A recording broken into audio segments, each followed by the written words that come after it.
Assalamualaikum warahmatullahi wabarakatuh. Waalaikumsalam warahmatullahi wabarakatuh. Wassalatu wassalamu ala asrafil anbiya'i wal mursalin wa ala alihi wa sahbihi ajmain. Pertama dan sekali marilah kita panjatkan puji dan syukur kehadirat Allah Subhanahu wa taala yang mana kita masih diberi kesehatan, sisa umur, kesempatan sehingga kita masih dapat berkumpul di rumah ketua kelompok kita, Ibu Yaini ya. Desa Simpang Abail, Kecamatan Tepa Tengah. Kemudian salawat beserta salam tidak lupa juga kita sanjungkan keharibaan Nabi besar Muhammad Sallallahu Alaihi Wasallam, yang mana beliau yang membawa kita dari alam kegelapan kepada alam terang benderang seperti yang kita rasakan saat dewasa ini.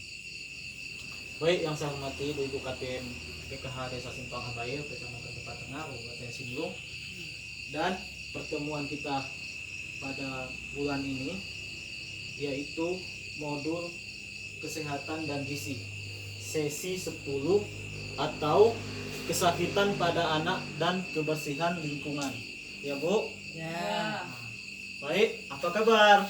Kabar baik. Sehat Bu? Sehat. Alhamdulillah. Alhamdulillah. Masih ingat nggak yel-yel kita? Masih. Boleh saya coba Bu ya? Ya. Hai. Halo. Halo. Hai. Halo. Hai. Ya, baik. Oke, kita lanjutkan ya materi kita ya. Ya. Modul kesehatan dan gizi, sesi kesakitan pada anak dan kebersihan lingkungan. Ya. Baik, kesakitan pada anak. Kan kesakitan pada anak itu contohnya seperti diare. Tahu diare Bu? Tahu. Apa itu Bu?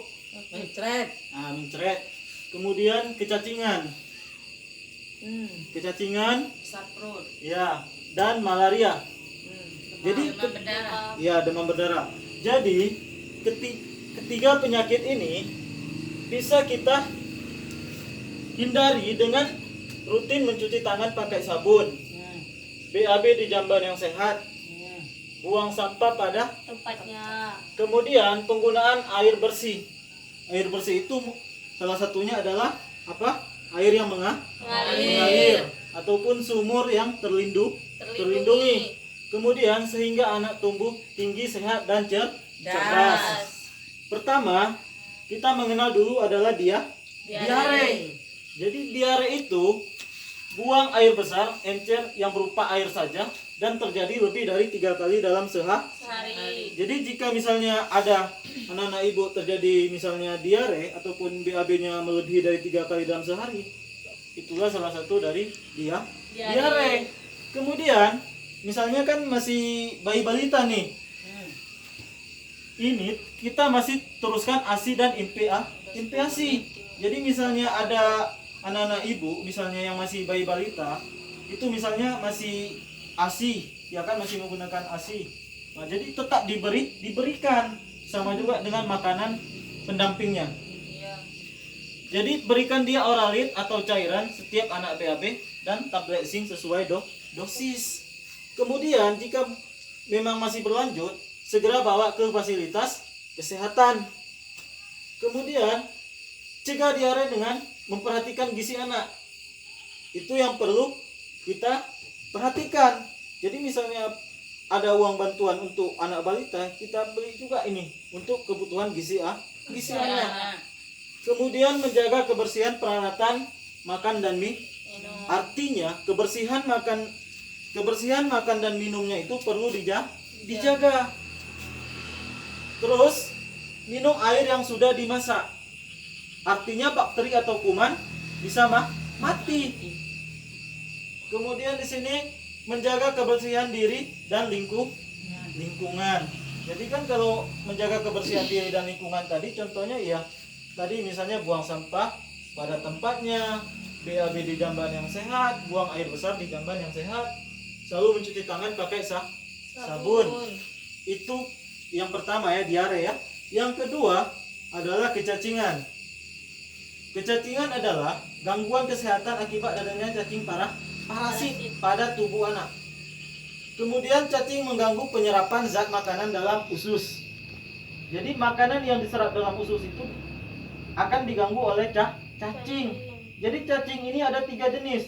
Yang pertama adalah cacing gelang. Kenapa dikatakan cacing gelang? Karena dia berbentuk seperti gelang. Kemudian cacing cambuk. Dan yang ketiga adalah cacing tambang.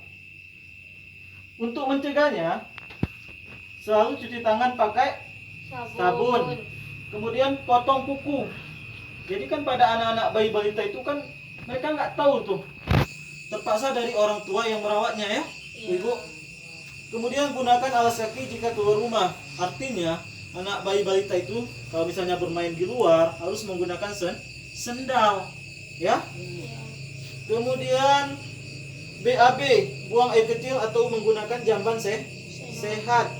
BAB atau BAK harus menggunakan jamban yang sehat. Bersihkan bak penampung air dan ditutup dan membuang sampah pada tempatnya. Ini adalah untuk mencegah kecacingan. Kemudian yang ketiga adalah malaria.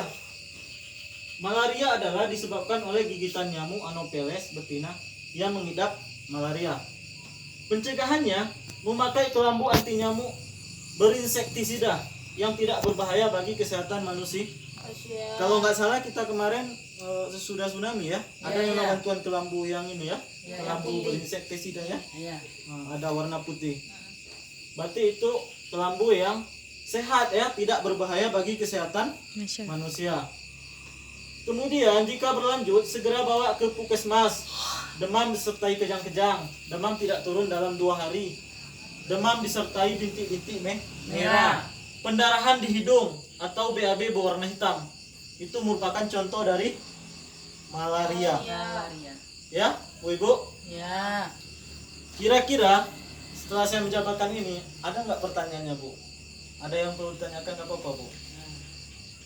Pertanyaannya ini masalah mengenai diare. Diare. Apa penyebab anak kita terjadi penyakit diare? Ya, itu saja, Bu.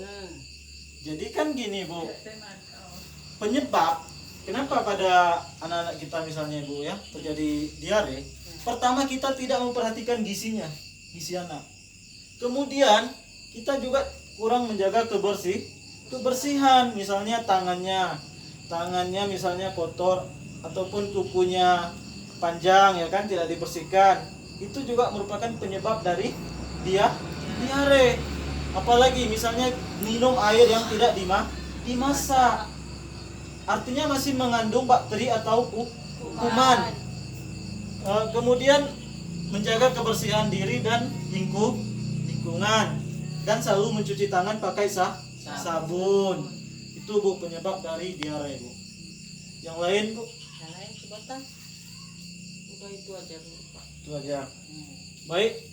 Kira-kira kesimpulan dari penjabaran kita ada apa saja kesakitan pada anak? Yang pertama tadi apa, Bu? Diare. Nah, yang kedua Malaria. ya, dan yang ketiga Cacingan. kecacingan. Itu misalnya kalau kita kurang menjaga kebersihan lingkungan, itulah yang akan nanti disebabkan kesakitan pada anak-anak kita. Baik, kesimpulan dari saya sama-sama kita simpulkan. Jadi intinya kita selalu penting cuci tangan. Jadi cuci tangan itu dengan sabun, menggunakan air bersih mengalir yang pada saat misalnya sebelum dan sesudah makan itu perlu cuci tangan. Kemudian sebelum mengolah dan menghidangkan makanan. Yang ketiga, sebelum menyusui, ibu-ibu yang menyusui ya. Kemudian yang keempat, sebelum memberi makan bayi dan balita selalu cuci tangan pakai sabun. Kemudian sesudah buang air besar ataupun kecil dan menceboki bayi atau anak. Dan yang terakhir, sesudah memegang hewan ataupun unggas. Ya, Bu? Ya. Nah, itu dia kesimpulan dari saya. Semoga kita bisa terhindar dari kesakitan pada anak kita dan tetap menjaga kebersihan pada lingkungan kita. Ya? Ya. Cukup sekian yang saya sampaikan. Mungkin masih banyak saya salah kata. yang tidak pada tempatnya. Wabillahi taufik wal hidayah. Wassalamualaikum warahmatullahi wabarakatuh. Waalaikumsalam warahmatullahi wabarakatuh.